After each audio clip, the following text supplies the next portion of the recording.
Are you nervous? Run down? Do you have that tired feeling? Well, if misery loves company, meet Joe McDokes. Joe is not only tired and run down, he's completely shot. He's full of fears and phobias, and he struggles valiantly with his inner self as he tries to stay in the social swim of today's complex civilization. Gentlemen, I trust you've enjoyed the lunch. And now while you're having your bicarbonated soda, we'll have a report from the chairman of the Christmas Charity Basket Committee, Mr. Joe McDokes. Joe, get up.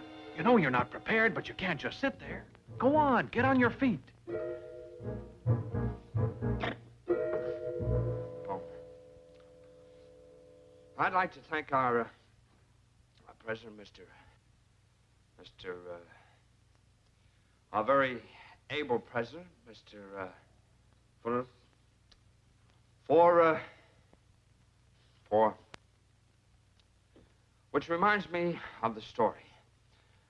There were three men in a rowboat. No, there was two men on a bicycle. Well, it doesn't matter much because it has nothing to do with well, last year we put out, oh, does anybody know how many baskets we put out? What I mean is, let's not put all our baskets in one big basket. Thank you. Congratulations. Yeah, congratulations, Joe. That was great.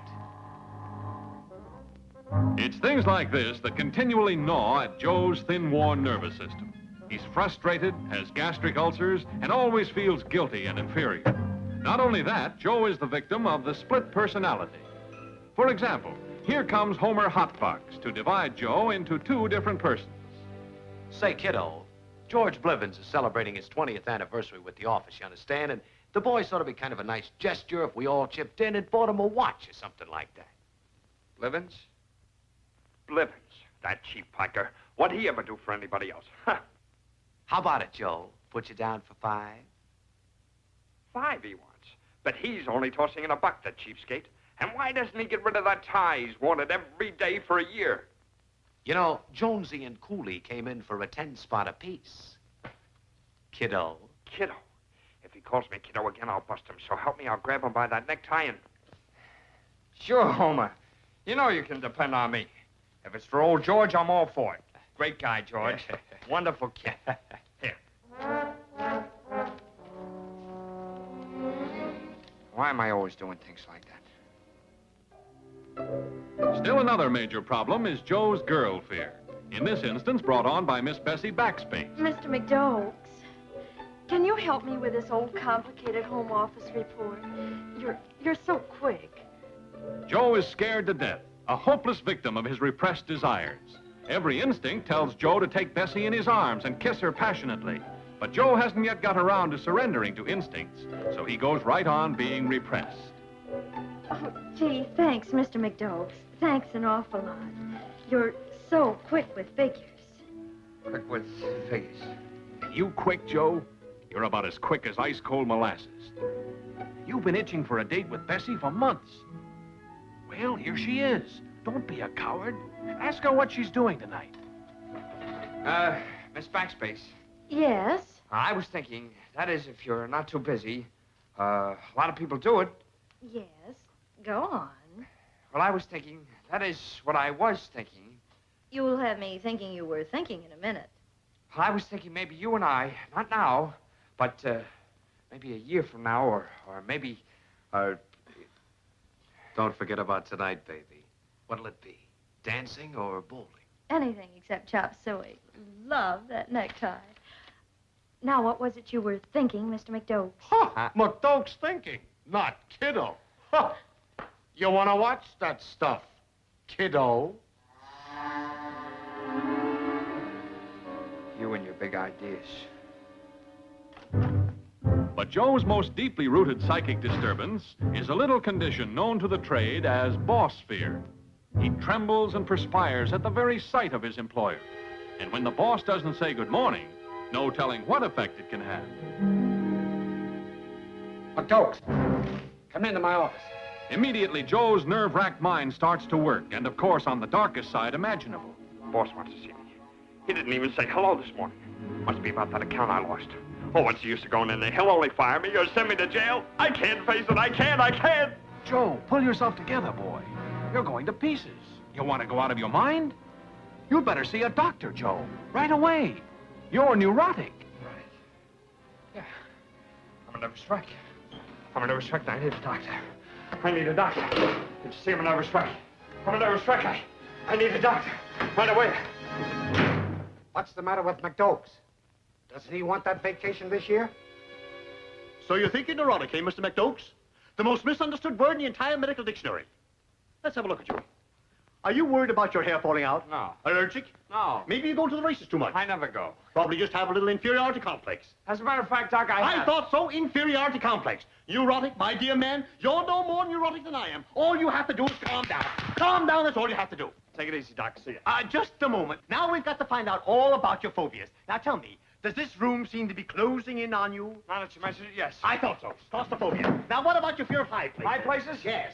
Do you have acrophobia? Is that what this is? Yes. Then I got it. Do you give up? Yeah, I give up. Ah, fine. I got it. Come on in, son. Let me help you.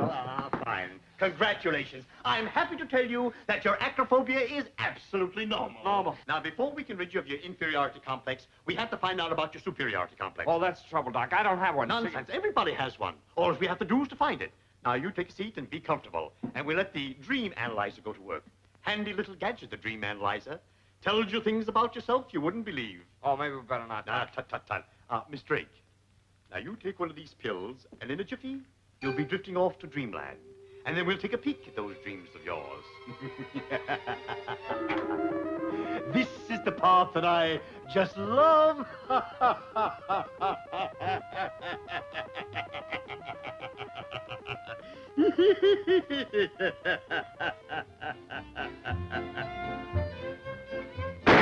Ye gods, it's masterful McDokes.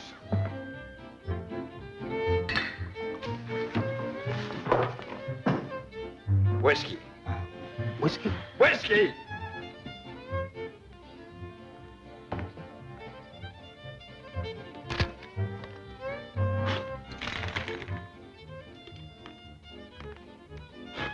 Drinks for everybody on the house.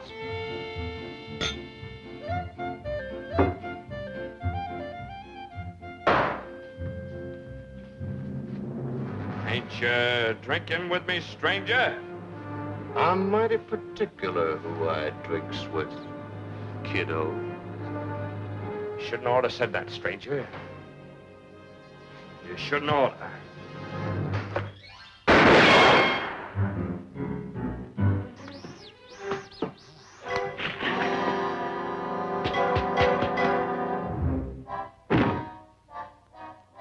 That's it. Be masterful, McDokes. Be the man that your subconscious wants you to be. Jack up that inferiority complex and drive a new man under it. Stop letting people push you around. That'll be $50, please. You're absolutely right, Doc. Absolutely right. But you shouldn't ought to said that. I'm through letting people push me around, and I'm starting with you, you understand? Starting with you. Here's a 5-spot for your trouble.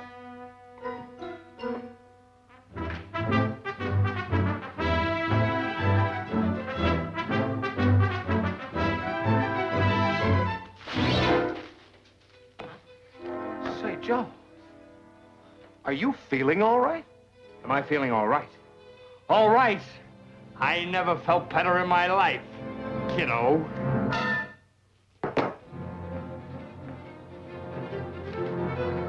Come here, you. That's what I've been thinking about.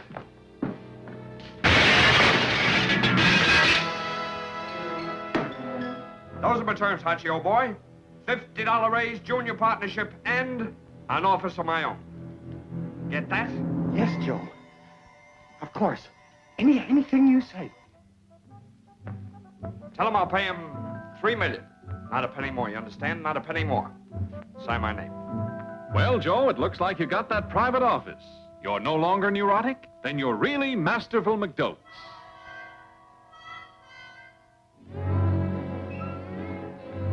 Is that all, Mr. McDokes? That's all, Fred. Take an hour for lunch. Thanks. And to think, just a couple of weeks ago, I was a nervous wreck.